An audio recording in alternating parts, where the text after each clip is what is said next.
Hey Jana, it's Heather. I thought I'd take a minute to respond to your discussion board. I really enjoyed reading it.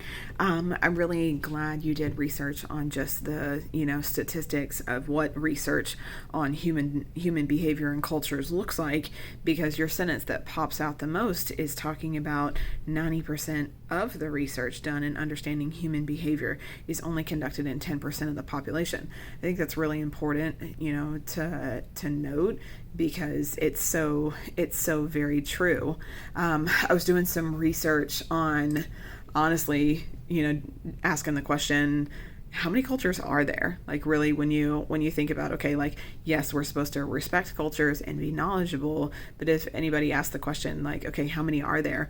I found an article from on the NCBI website that basically, I think it said, okay, so it says 3,814 distinct cultures have been described by anthropologists, but of course it calls it clearly a major underestimate.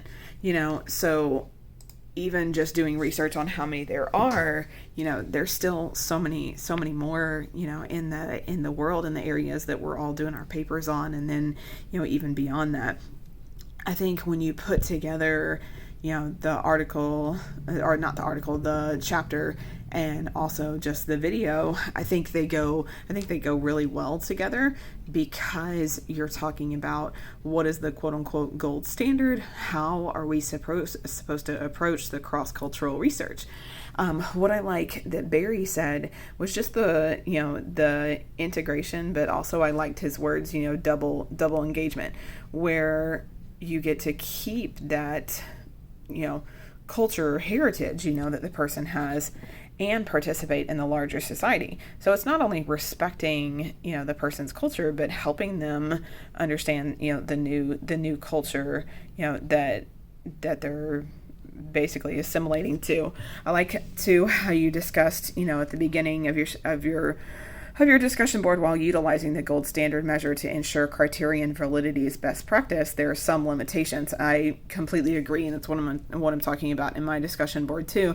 What's interesting is when you think about the definition of criterion validity, it's looking at the extent to which the scores on the inventory correlate, with kind of some of that non-test criteria.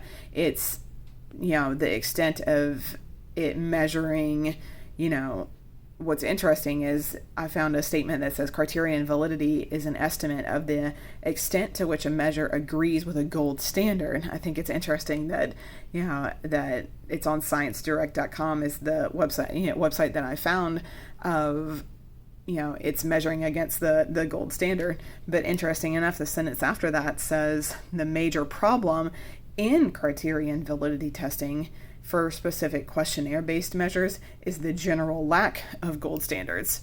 So it's out there, that everybody's trying to find the quote-unquote gold standard.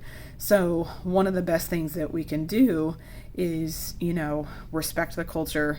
And one of the things that I talked about in my discussion board was just, having the individual feel respected and heard, and valued, because everything is going to be different. And I like that you close out talking about just, tailoring it to every cultural setting. I think that's so important to just remember that we're gonna need to accommodate, but that's what's so great about all of us being flexible and humble. I hope you're having a good week. I will see you in class. Thanks.